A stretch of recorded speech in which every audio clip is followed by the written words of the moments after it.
Hello and welcome to part 4 of what could end up being a 50-part series on the wrestling-related scandals you may have never heard of. Such is the nature of this wretched industry that professional wrestlers can beat up their colleagues for real, attempt to smuggle illicit substances into a foreign country, or be such rotten bastards that their behaviour helps sink an entire promotion and we as fans either aren't aware of it or are so desensitised to this sort of thing that we let it wash over us as we wait for the next arrest, firing or international incident. Until then though, I'm Adam Pacitti from Cultaholic Wrestling and this is 10 Forgotten Pro Wrestling Scandals Part 4. Join us!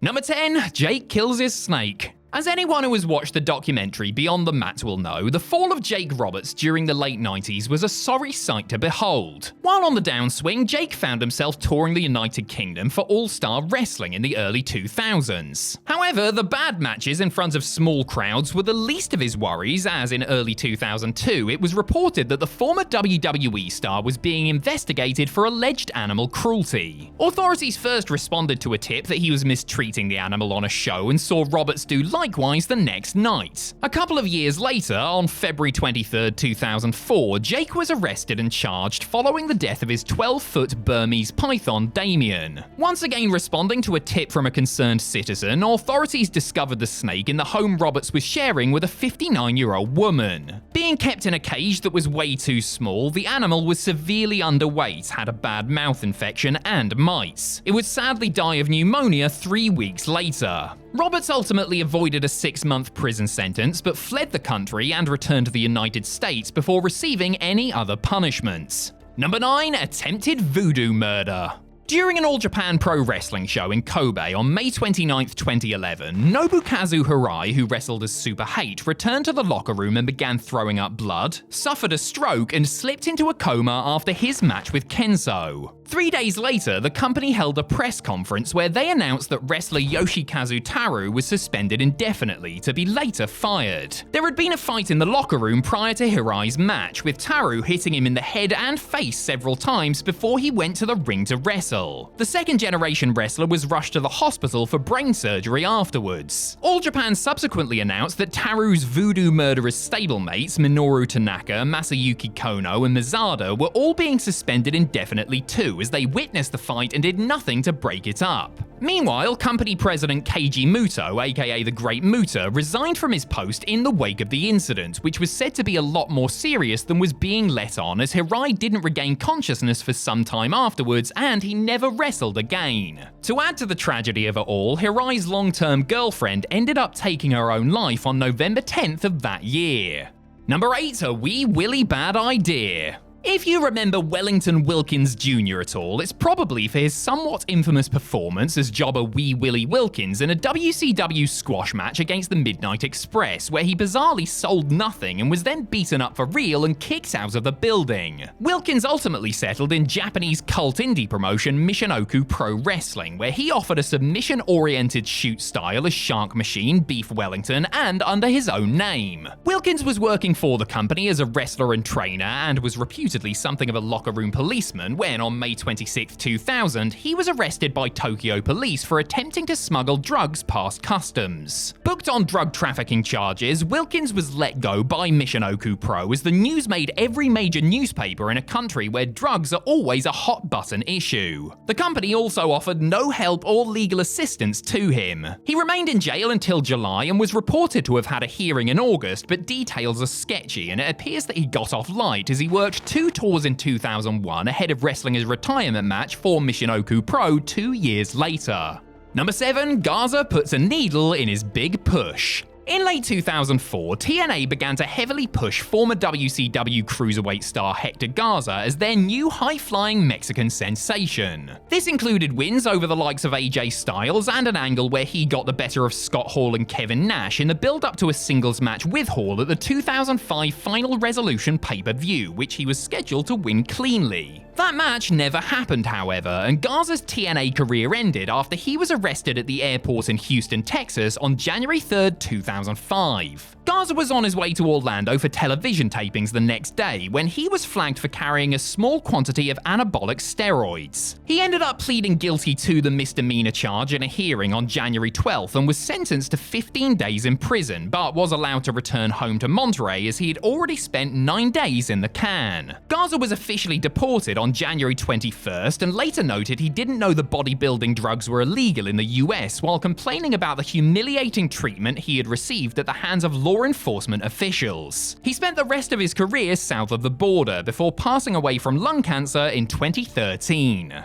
Number 6. The Rock Bottom Line. Steve Austin was famously arrested and charged with misdemeanor assault following a domestic incident with soon-to-be ex-wife Deborah Marshall on June 12, 2002. After his divorce was finalized, Stone Cold began what would turn out to be a toxic on-again, off-again relationship with actress Tess Broussard. Their union was marred by accusations of violence from both parties, and at one point, Austin left his San Antonio house and moved in with buddy Diamond Dallas Page in LA after Broussard refused to vacate the property for 7 months. Things came to a head on August 6, 2004, when Austin invited Broussard to an LA eatery with the intention of handing her a check for $1.5 million to sever ties and drop any legal action against him. According to Austin, Broussard became irate at the suggestion they break up and attempted to stab him with a steak knife right there in the restaurant. She didn't get the Texas rattlesnake, but did hit his business manager, George Rabeck, who sustained a serious wound to his arm. Broussard, who was charged with assault with a deadly weapon, subsequently filed a $10 million lawsuit against her ex, claiming all sorts of unsavory things. Austin countersued for $185 million, and, best as I can tell, they settled things out of court in 2006.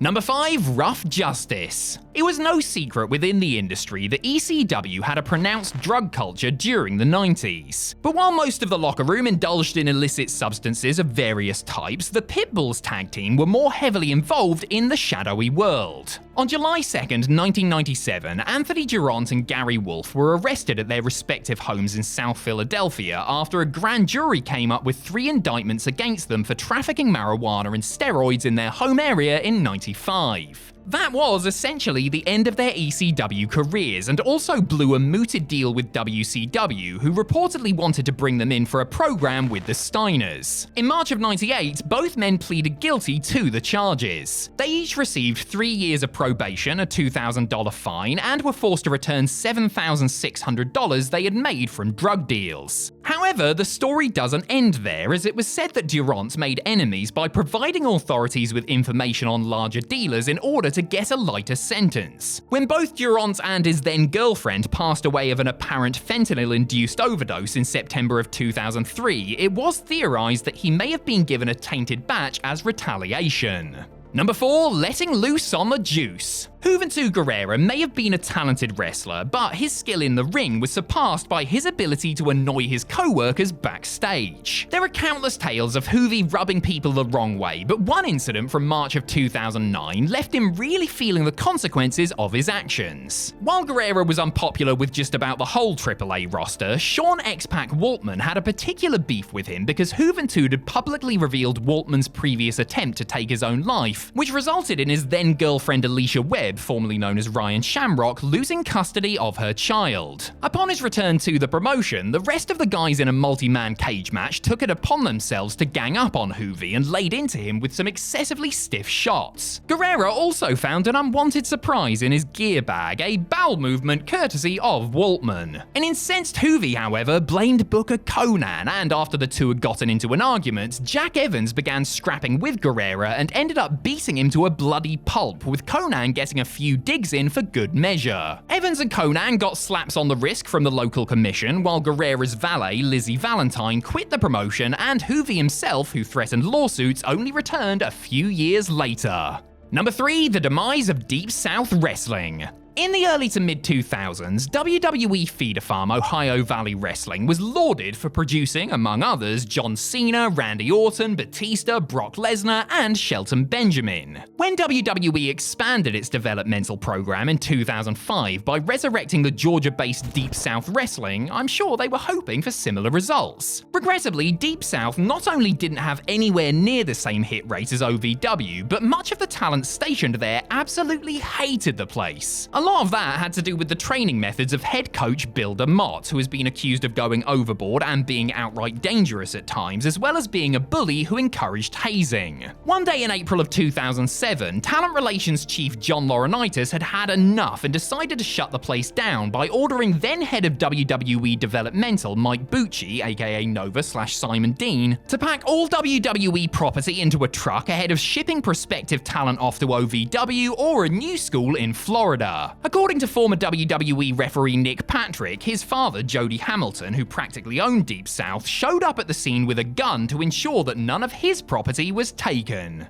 Number 2, Anokeis embezzlement. Though primarily known for his exploits in the professional wrestling business, Antonio Inoki had interests much further afield. This included the world of biotechnology, and in 1980, he brokered deals with the Brazilian government to invest in his wacky projects. Inoki's idea was to take the waste from refined sugarcane alcohol, add enzymes to it, and turn it into feed for livestock. He would then take the manure from cows and recycle that into even more feed, thus solving world hunger. I mean, how could it possibly fail? Well, quite spectacularly as it turned out, because between issues with the fermentation process and the inflation of both Brazilian and Japanese currency, the project incurred an enormous amount of debt in a short period of time. The project was only able to operate for the next several years due to the Chinsters siphoning money from New Japan's profits to keep the doomed company afloat. Once the embezzlement had been discovered, somebody had to take the fall. That man was New Japan booker Hisashi Shinma, who took a bunch of talent, including the original Tiger Mask, with him to form the rival Universal Wrestling Federation.